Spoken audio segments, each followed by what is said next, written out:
Hi friends, welcome back to my channel. ಎಲ್ಲ teachers shine performance ಸ್ವಲ್ಪ ಕೂಡ ಚೆನ್ನಾಗಿಲ್ಲ ಅಂತ ಹೇಳಿ ಡಿಸ್ಕಸ್ ಮಾಡ್ತಿರ್ತಾರೆ. ಯಾಕಂದರೆ ಅವಳು ಸ್ವಲ್ಪ ಕೂಡ ಸ್ಮೈಲ್ ಮಾಡ್ತಿರಲ್ಲ, ಹೀರೋ ಕಣ್ಣನ್ನು ಕೂಡ ನೋಡ್ತಾ ಇರಲ್ಲ. ಆಗ ಸೀನಿಯರ್ ಶೈನ್ನ ಪ್ರೊಟೆಕ್ಟ್ ಮಾಡೋದಕ್ಕೆ ಟ್ರೈ ಮಾಡ್ತಾರೆ. ಈ ರೋಲ್ಗೆ ಅವಳೇ ಪರ್ಫೆಕ್ಟ್ ಅಂತ. ಆಗ ಏಲಿಯನ್ ಹೇಳ್ತಾನೆ, ನಮ್ಮ ಹತ್ರ ಇನ್ನೂ ಒಬ್ರು ಹೀರೋಯಿನ್ ಇದ್ದಾರೆ, ಅವರು ಈ ರೋಲನ್ನ ಪರ್ಫೆಕ್ಟ್ ಆಗಿ ಮಾಡ್ತಾರೆ, ಆದ್ರೆ ಅವ್ರ ವಾಯ್ಸು ಸ್ವಲ್ಪ ಚೆನ್ನಾಗಿಲ್ಲ. ಅವ್ರ ಹೆಸರು ರೂನಿಂಗ್. ಆಗ ಟೀಚರ್ ಹೇಳ್ತಾರೆ, ವಾಯ್ಸು ಚೆನ್ನಾಗಿರ್ಬೇಕು, ಯಾಕಂದ್ರೆ ಪ್ರೋಗ್ರಾಮ್ ಟಿವಿನಲ್ಲಿ ಬರುತ್ತೆ. ಆಗ ಏಲಿಯನ್ ಹೇಳ್ತಾನೆ, ನಮ್ಮ ಹತ್ರ ಶೈನ್ ವಾಯ್ಸ್ ಇದೆ, ಬ್ಯಾಕ್ ಗ್ರೌಂಡ್ಗೆ ಅವಳ ವಾಯ್ಸನ್ನ ಪ್ಲೇ ಮಾಡಿದ್ರೆ ರೂನಿಂಗ್ ಆಕ್ಟ್ ಮಾಡ್ತಾಳೆ. ಆಗ ಎಲ್ಲ ಟೀಚರ್ಸ್ ಅವನ್ ಮಾತ್ಗೆ ಒಪ್ಕೋತಾರೆ. ಏಲಿಯನ್ ರೂನಿಂಗ್ಗೆ ಕಾಲ್ ಮಾಡ್ತಾನೆ. ಬಚ್ಚಿಟ್ಕೊಂಡಿದ್ದ ರೂನಿಂಗ್ ಫೋನಿಂದ ರಿಂಗ್ ಟೋನು ಜೋರಾಗಿ ಕೇಳಿಸುತ್ತೆ. ಅದರಿಂದ 3 ಜನನು ಆಚೆ ಬರ್ತಾರೆ. ಅವರೆಲ್ಲ ಮಾತನ್ನು ಕೇಳಿದ್ಮೇಲೆ ರೂನಿಂಗ್ ಕೂಡ ಆಕ್ಟ್ ಮಾಡೋದಕ್ಕೆ ಒಪ್ಕೋತಾಳೆ. ಅವಳು ಹೇಳ್ತಾಳೆ, ನಿಮ್ಗೆಲ್ರಿಗೂ ಹೊಟ್ಟೆ ಎಷ್ಟಿದೆ ಅಲ್ವಾ, ನನ್ನ ಹತ್ರ ಫುಡ್ಡನ್ನ ಪರ್ಚೇಸ್ ಮಾಡಿ, ಒಳ್ಳೆ ಕ್ವಾಲಿಟಿ ಇದೆ. ಅವರು ಕೂಡ ರೂನಿಂಗ್ ಮಾತ್ಗೆ ಒಪ್ಕೋತಾರೆ. ರೂನಿಂಗ್ ಯಾಕೆ ಈ ರೀತಿ ಮಾಡ್ತಾಳೆ ಅಂದ್ರೆ, 1,000 ರೂಪಾಯಿಗೆ ಇನ್ನು 500 ಕಡಿಮೆ ಇರುತ್ತೆ.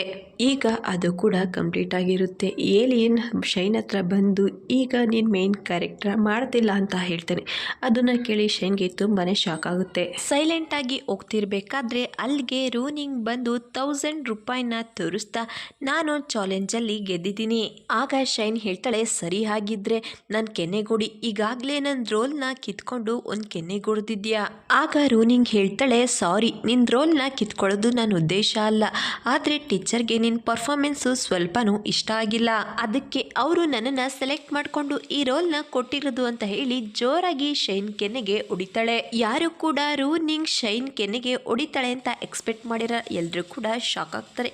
ಆಗ ರೂನಿಂಗ್ ಹೇಳ್ತಾಳೆ, ಇಲ್ಲಿವರೆಗೂ ನಾನು ಯಾವುದೇ ತಪ್ಪು ಮಾಡಿಲ್ಲ ಅಂದ್ರೂ ಕೂಡ ಶೈನ್ ನನಗೆ ತೊಂದರೆ ಕೊಡ್ತಾನೆ ಇದ್ಲು. ಶೈನ್ ಟ್ರಾಲಿಯಿಂದ ಕೆಳಗಡೆ ಬೀಳೋದ್ರಲ್ಲಿ ನಂದು ಯಾವುದೇ ತಪ್ಪಿರ್ಲಿಲ್ಲ, ಆದ್ರೂ ಕೂಡ ನನಗೆ ಎಲ್ರ ಮುಂದೆ ಕೆನ್ನೆಗೊಡ್ದ್ಲು, ಕಾಲೇಜಿಂದ ಸಸ್ಪೆಂಡ್ ಆಗೋ ಹಾಗೆ ಮಾಡಿದ್ಲು, ನನಗೆ ಯಾವುದೇ ರೀತಿ ಸಹಾಯ ಮಾಡಲಿಲ್ಲ, ನನಗೀಗ ಅವಕಾಶ ಸಿಕ್ಕಿದೆ, ಅದಕ್ಕೆ ಕೆನ್ನೆಗೊಡ್ದೆ. ನಾನು ಚಾಲೆಂಜ್ ಅಲ್ಲಿ ಗೆದ್ದಿದ್ದೀನಿ, ಬೇರೆಯವ್ರ ಮುಂದೆ ನಾನು ಒಳ್ಳೆಯವಳು ಅಂತ ತೋರಿಸ್ಕೊಳ್ಳೋ ಅವಶ್ಯಕತೆ ನನಗಿಲ್ಲ, ನಾನು ರಿಯಲ್ ಆಗಿ ಹೇಗಿದ್ದೀನೋ ಹಾಗೇ ಇದ್ದೀನಿ, ಬೇರೆಯವರು ನನ್ನ ಬಗ್ಗೆ ತಪ್ಪಾಗಿ ಮಾತಾಡಿದ್ರೆ ಅದನ್ನ ನಾನು ಸಹಿಸ್ಕೊಳ್ಳೋದಿಲ್ಲ. ಅವಳ ಮಾತು ಕೇಳಿ ಎಲ್ರಿಗೂ ಆಶ್ಚರ್ಯ ಆಗುತ್ತೆ, ಎಕ್ಸ್ಪೆಷಲಿ ಶೈನ್ಗೆ. ಅವಳು ಅನ್ಕೊಂಡಿರ್ತಾಳೆ, ರೂನಿಂಗ್ಗೆ ಎಲ್ರ ಮುಂದೆ ಅವಮಾನ ಮಾಡಿದ್ರೆ ಅವಳು ಅದನ್ನ ಸಹಿಸ್ಕೋತಾಳೆ, ನನ್ನ ವಿರುದ್ಧ ಮಾತಾಡಲ್ಲ ಅಂತ. ಅವಳಿಗೆ ತುಂಬಾನೇ ಅವಮಾನ ಅನ್ಸುತ್ತೆ. ಅಲ್ಲಿಂದ ಹೋಗ್ತಿರ್ಬೇಕಾದ್ರೆ ಏಮಿಯೋ, ನಿಂತ್ಕೋ, ಹೋಗೋದಕ್ಕಿಂತ ಮೊದಲು ರೂನಿಂಗ್ಗೆ ಕಾಸ್ಟ್ಯೂಮ್ ಕೊಟ್ಟೋಗು ಅಂತ ಹೇಳ್ತಾನೆ. ಅವನನ್ನ ಕೋಪದಿಂದ ನೋಡ್ತಾ ಕಾಸ್ಟ್ಯೂಮ್ನ ಕೊಟ್ಟು ಅಲ್ಲಿಂದ ಹೊರಟೋಗ್ತಾಳೆ. ಈಗ ಪರ್ಫಾರ್ಮೆನ್ಸ್ ಶುರುವಾಗುತ್ತೆ. ರೂನಿಂಗ್ ತುಂಬಾ ಚೆನ್ನಾಗಿ ಪರ್ಫಾರ್ಮೆನ್ಸ್ ಮಾಡ್ತಿದ್ದಾಳೆ. ಅದನ್ನ ನೋಡಿ ಟೀಚರ್ ಕೂಡ ತುಂಬಾನೇ ಇಂಪ್ರೆಸ್ ಆಗ್ತಾರೆ.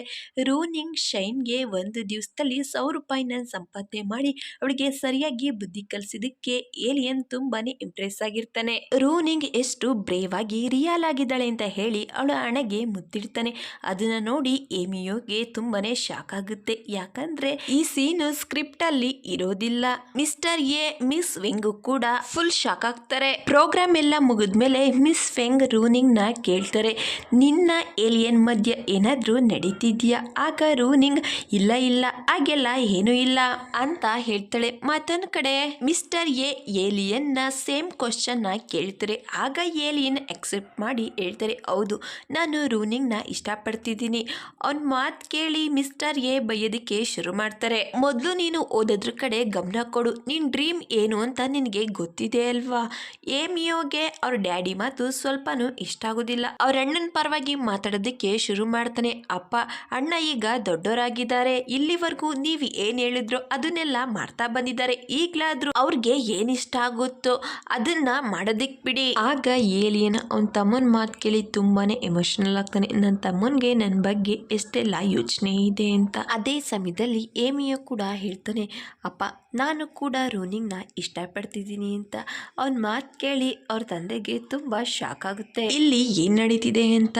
ಏಮಿಯೋ ಏಲಿಯನ್ ಇಬ್ರು ಕೂಡ ಸಪ್ರೇಟ್ ಆಗಿ ಮಾತಾಡ್ತಿರ್ತಾರೆ. ಮೊದಲು ಇವರಿಬ್ರು ಮಧ್ಯ ಜೋರಾಗಿ ಜಗಳ ಆಗುತ್ತೆ.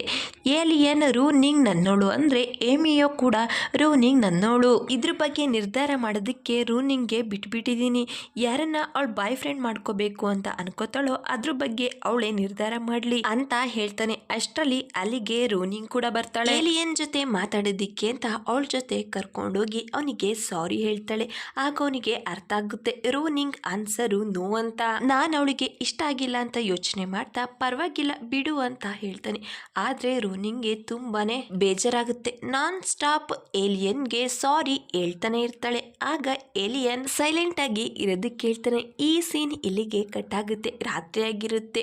ಏಮಿಯೋಗೆ ನಿದ್ದೆ ಬರ್ತಿರಲ್ಲ. ಅದೇ ಸಮಯಕ್ಕೆ ರೋನಿಂಗ್ ಅವನಿಗೆ ಮೆಸೇಜ್ ಮಾಡ್ತಾಳೆ. ಅದನ್ನ ನೋಡಿ ಏಮಿಯೋಗೆ ತುಂಬಾನೇ ಖುಷಿ ಆಗುತ್ತೆ. ಅವನಿಗೆ ಅರ್ಥ ಆಗುತ್ತೆ ರೋನಿಂಗ್ ಅಣ್ಣನ ಲೈಕ್ ಮಾಡ್ತಿಲ್ಲ, ನನ್ನನ್ನ ಲೈಕ್ ಮಾಡ್ತಿದ್ದಾಳೆ ಅಂತ. ಇಬ್ರು ಕೂಡ ಅವ್ರ ಮನ್ಸಲ್ಲಿರೋ ಫೀಲಿಂಗ್ ನ ಹೇಳ್ಕೊಳ್ಳೋದಕ್ಕೆ ಶುರು ಮಾಡ್ತಾರೆ. ಅದೇ ಸಮಯಕ್ಕೆ ಚಾನ್ಮೋ ನಾನ್ ನಿನ್ನ ತುಂಬಾನೇ ಇಷ್ಟ ಪಡ್ತೀನಿ ಅಂತ ಹೇಳ್ತಾನೆ. ಅವ್ನ್ ಮಾತ್ ಕೇಳಿ ಏಮಿಯೋಗೆ ತಲೆ ಕೆಡುತ್ತೆ. ನಿಜವಾಗ್ಲೂ ಚಾನ್ಮೋ ನನ್ನನ್ನ ಇಷ್ಟ ಪಡ್ತಿದ್ದಾನ. ಆಮೇಲೆ ಗೊತ್ತಾಗುತ್ತೆ ಚಾನ್ಮೋ ನಿದ್ದೆಲಿ ಕನ್ವರ್ಸ್ತಿದ್ದಾನೆ ಕ್ಯಾಟಿನ ಇಮ್ಯಾಜಿನ್ ಮಾಡ್ಕೊಂಡು ಅಂತ. ಆಗ ಏಮಿಯೋ ನಿಧಾನವಾಗಿ ಉಸಿರಾಡ್ತಾನೆ. ಮತ್ತೊಂದ್ ಕಡೆ ಏಲಿಯನ್ ಪೂರ್ತಿ ರಾತ್ರಿ ಡ್ರಿಂಕ್ ಮಾಡ್ತಾ ರೋನಿಂಗ್ ನ ತುಂಬಾ ಮಿಸ್ ಮಾಡ್ಕೋತಿರ್ತಾನೆ. ನಾನ್ ಇಷ್ಟಪಟ್ಟ ಹುಡುಗಿ ಈಸಿಯಾಗಿ ನನ್ನ ತಮ್ಮನ್ ಸಿಕ್ಕಿದ್ಲು ಅಂತ. ನೆಕ್ಸ್ಟ್ ಡೇ ಇಬ್ರು ಜೊತೆಲಿ ಕೂತಿರ್ಬೇಕಾದ್ರೆ ತುಂಬಾನೇ ಮುಜುಗರ ಪಡ್ತಿರ್ತಾರೆ. ಕೊನೆಗೆ ಇಬ್ರು ಕೂಡ ಡೇಟಿಂಗ್ ಮಾಡೋದಿಕ್ಕೆ ಡಿಸೈಡ್ ಮಾಡ್ತಾರೆ. ಮತ್ತೊಂದ್ ಕಡೆ ಶೈನ್ ಕೂತಿರ್ಬೇಕಾದ್ರೆ ಅವ್ರ ಅಮ್ಮ ಗಿಡಗಳಿಗೆ ನೀರ್ ಹಾಕೋದಿಕ್ಕೆ ಅಂತ ಹೇಳ್ತಾರೆ. ಆಗ ಅವಳು ಕೋಪ ಮಾಡ್ಕೊಂಡು ಅಲ್ಲಿಂದ ಆಚೆ ಬರ್ತಾಳೆ. ಮಿಸ್ ಮೆಂಗ್ ಫೋನಲ್ಲಿ ಮಾತಾಡೋದನ್ನ ಕದ್ದು ಕೇಳಿಸ್ಕೊತಾ ನಿಂತಿರ್ತಾಳೆ. ಅವರು ಮಿಸ್ಟರ್ ಎ ಜೊತೆ ಮಾತಾಡ್ತಿರ್ತಾರೆ. ಮೀಟ್ ಮಾಡೋದಿಕ್ಕೆ ಬರಲ್ಲ ಅಂತ ಹೇಳ್ತಾರೆ. ಆದ್ರೆ ಮಿಸ್ಟರ್ ಎ ಜಾಸ್ತಿ ಫೋರ್ಸ್ ಮಾಡಿದ್ರಿಂದ ಮೀಟ್ ಮಾಡೋದಿಕ್ಕೆ ಹೋಗ್ತಾರೆ. ಆಗ ಶೈನು ಕೂಡ ಬಚ್ಚಿಟ್ಕೊಂಡು ಟ್ಯಾಕ್ಸಿಲಿ ಅಲ್ಲಿಂದ ಹೋಗ್ತಾಳೆ. ಮಿಸ್ ಮೆಂಗ್ ನ ಫಾಲೋ ಮಾಡ್ಕೊಂಡು. ಮತ್ತೊಂದ್ ಕಡೆ ರೋನಿಂಗ್ ಮೊದಲನೇ ಡೇಟ್ ಹೋಗೋದಿಕ್ಕೆ ತುಂಬಾ ಚೆನ್ನಾಗಿ ರೆಡಿಯಾಗಿರ್ತಾಳೆ. ಅದೇ ಸಮಯಕ್ಕೆ ಮನೆ ಫೋನಿಗೆ ಯಾರಿಂದಲೂ ಕಾಲ್ ಬರುತ್ತೆ. ಫೋನ್ ರಿಸೀವ್ ಮಾಡ್ತಾಳೆ. ಆಗ ಅವಳಿಗೆ ಗೊತ್ತಾಗುತ್ತೆ ಹಾಸ್ಪಿಟಲ್ ಇಂದ ಕಾಲ್ ಮಾಡಿರ್ತಾರೆ. ಅವ್ರ ತಂದೆಗೆ ಕ್ಯಾನ್ಸರ್ ಇದೆ ಅಂತ. ಅವ್ರ ಮಾತು ಕೇಳಿ ಅವಳ ಮನಸ್ಸಿಗೆ ತುಂಬಾನೇ ನೋವಾಗುತ್ತೆ. ಅದೇ ಸಮಯದಲ್ಲಿ ಏಮಿಯೋ ಕೂಡ ಕಾಲ್ ಮಾಡ್ತಾನೆ. ನೀನು ಬರ್ತಿದ್ಯಾ ಅಲ್ವಾ ಅಂತ. ಆಗ ರೋನಿಂಗ್ ಹೇಳ್ತಾಳೆ ನಾನು ಬರ್ತಿಲ್ಲ, ಮನೇಲಿ ಸ್ವಲ್ಪ ಪ್ರಾಬ್ಲಮ್ ಆಗಿದೆ ಅಂತ ಹೇಳಿ ಕಾಲ್ನ ಕಟ್ ಮಾಡ್ತಾಳೆ.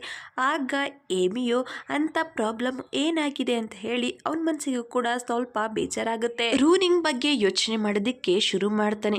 ಮತ್ತೊಂದ್ ಕಡೆ ಮಿಸ್ ಮೆಂಗ್ ಮಿಸ್ಟರ್ ಎ ನ ಮೀಟ್ ಮಾಡ್ತಾರೆ. ಮಿಸ್ಟರ್ ಎ ಹಿಂದೆಯಿಂದ ಬಂದು ಮಿಸ್ ಮೆಂಗ್ ನ ಹಗ್ ಮಾಡ್ಕೋತಾರೆ. ಮೊದಲು ಇವರಿಬ್ರು ಲವರ್ಸ್ ಆಗಿರ್ತಾರೆ.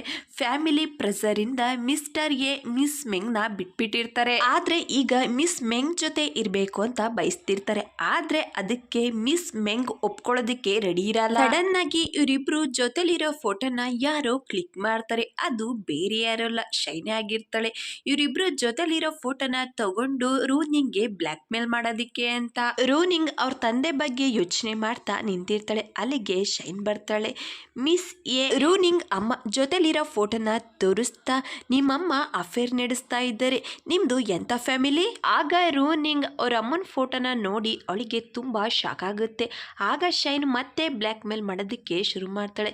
ನೀನು ಏಮಿಯೋನ ಬಿಟ್ಬಿಡು, ಇಲ್ಲ ಅಂದ್ರೆ ಈ ಫೋಟೋನ ಪಬ್ಲಿಕ್ ಮಾಡ್ತೀನಿ, ಆಮೇಲೆ ನಿಮ್ಮ ಅಮ್ಮನ್ಗೆ ಯಾರಿಗೋ ಮುಖ ತೋರ್ಸೋದಿಕ್ ಆಗೋದೇ ಇಲ್ಲ. ಆಗ ರೋನಿಂಗ್ ಕೇಳ್ತಾಳೆ ನಿನ್ ಜಗಳ ಏನಿದ್ರು ನನ್ ಜೊತೆ, ನಮ್ಮಮ್ಮನ್ಗೆ ಯಾಕೆ ಈ ರೀತಿ ಮಾಡ್ತಿದ್ಯಾ, ನಿನ್ನನ್ನು ಕೂಡ ಅವ್ರ ಮಗಳು ಅಂತ ತಿಳ್ಕೊಂಡಿದ್ರು, ನಿನ್ನನ್ನ ಎಷ್ಟೆಲ್ಲ ಕೇರ್ ಮಾಡಿದ್ರು. ಆಗ ಶೈನ್ ಹೇಳ್ತಾಳೆ ಅದನ್ನೆಲ್ಲ ನನಗೆ ಬಲವಂತವಾಗಿ ಮಾಡಿದ್ದು, ನಿನ್ನ ಹಳೆ ಬಟ್ಟೆನ ನನಗೆ ಇಕ್ಕೊಳ್ಳೋದಿಕ್ ಕೊಡ್ತಿದ್ರು, ನಿನಗೆ ಇಷ್ಟ ಇಲ್ದಿರೋ ಊಟನ ನನಗೆ ಊಟ ಮಾಡೋದಿಕ್ ಕೊಡ್ತಾ ಇದ್ರು. ಯಾಕಂದ್ರೆ ನಾನು ಜೀವನ ಪೂರ್ತಿ ನೀನ್ ಗುಲಾಮ್ಳಾಗಿರ್ಬೇಕು ಅಂತ ನನ್ಗೀಗ ಅರ್ಥ ಆಯ್ತು. ನೀನು ಇಬ್ರು ಹುಡುಗ್ರನ್ನ ನಿನ್ನಿಂದೆ ಸುತ್ತ ಹೋಗಿ ಮಾಡ್ಕೊಂಡಿದ್ಯಾ, ನಿಮ್ಮಮ್ಮ ಕೂಡ ಅದೇ ರೀತಿ. ರೋನಿಂಗ್ಗೆ ಎಷ್ಟು ಕೋಪ ಬರುತ್ತೆ ಅಂದ್ರೆ ಶೈನ್ ಕೆನ್ನೆಗೆ ಜೋರಾಗಿ ಹೊಡಿತಾಳೆ. ಆಗ ಶೈನ್ ಕೂಡ ಡೈರೆಕ್ಟ್ ಆಗಿ ರೋನಿಂಗ್ ಮೇಲೆ ಅಟ್ಯಾಕ್ ಮಾಡ್ತಾಳೆ. ಅಲ್ಲಿಗೆ ರೋನಿಂಗ್ ಅಮ್ಮ ಬಂದು ಅವರಿಬ್ರು ಜಗಳನ್ನ ಬಿಡಿಸ್ತಿರ್ಬೇಕಾದ್ರೆ ರೋನಿಂಗ್ ಶೈನ್ ಕೆನ್ನೆಗೆ ಮತ್ತೆ ಹೊಡಿತಾಳೆ. ಆಗ ಮಿಸ್ ಮೆಂಗ್ ಕೂಡ ರೋನಿಂಗ್ ಕೆನ್ನೆಗೆ ಹೊಡಿತಾರೆ. ಅವ್ರು ಹೇಳ್ತಾರೆ ಕೈ ಎತ್ತೋದಿಕ್ಕೆ ನಿಂಗೆ ಎಷ್ಟು ಧೈರ್ಯ, ನಾನ್ ಇದೇನಾ ನಿನ್ಗೆ ಕಲ್ಸಿರೋ ಸಂಸ್ಕಾರ ಅಂತ ಹೇಳಿ ಶೈನ್ ನ ಅವ್ರ ಜೊತೆ ಕರ್ಕೊಂಡು ಹೋಗ್ತಾರೆ. ಆಗ ರೋನಿಂಗ್ ಅಳ್ತಾ ಹೇಳ್ತಾಳೆ ಅಮ್ಮ ಮೊದ್ಲು ನನ್ ಮಾತ್ ಕೇಳಿ ಅಂತ. ಆದ್ರೆ ಅವ್ರ ಅಮ್ಮ ರೋನಿಂಗ್ ಮಾತನ್ನ ಕೇಳೋದಿಕ್ಕೆ ತಯಾರೇ ಇರೋದಿಲ್ಲ. ಅಲ್ಲಿಂದ ಹೊರಟೋಗ್ತಾರೆ. ಆಗ ರೋನಿಂಗ್ ಅಲ್ಲೇ ಮಲ್ಕೊಂಡು ಅಳ್ತಾ ಇರ್ತಾಳೆ. ಅವಳ ಲೈಫಲ್ಲಿ ಒಂದೇ ಸಾರಿ 3 ಬಿರ್ಗಾಳಿ ಬೀಸಿರುತ್ತೆ. ಒಂದು ಅವ್ರ ತಂದೆ ಆರೋಗ್ಯ ಸರಿ ಇಲ್ಲ, ಎರಡನೇದು ಅವ್ರ ಅಮ್ಮಂಗೆ ಅಫೇರ್ ನಡೀತಿದೆ ಅಂತ, ಮೂರನೇದು ಏಮಿಯೋ ಇಂದ ದೂರ ಆಗೋದು. ಆಗೋದು. ರೂಮಲ್ಲಿ ಕೂತ್ಕೊಂಡು ಅಳ್ತಿರ್ಬೇಕಾದ್ರೆ ಅವ್ರ ತಂದೆಯಿಂದ ಫೋನ್ ಬರುತ್ತೆ. ಮೊದಲು ಏನೂ ಆಗೇ ಇಲ್ಲ ಅನ್ನೋ ರೀತಿ ಮಾತಾಡ್ತಾಳೆ. ಆದರೆ ಜಾಸ್ತಿ ಸಮಯ ಕಂಟ್ರೋಲ್ ಮಾಡ್ಕೊಳ್ಳೋದಿಕ್ಕೆ ಆಗೋದೇ ಇಲ್ಲ.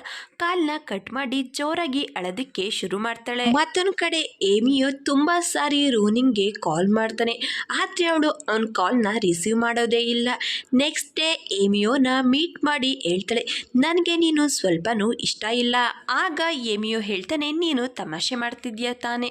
ಆದರೆ ರೂನಿಂಗ್ ಸೀರಿಯಸ್ ಆಗಿ ಹೇಳಿರ್ತಾಳೆ.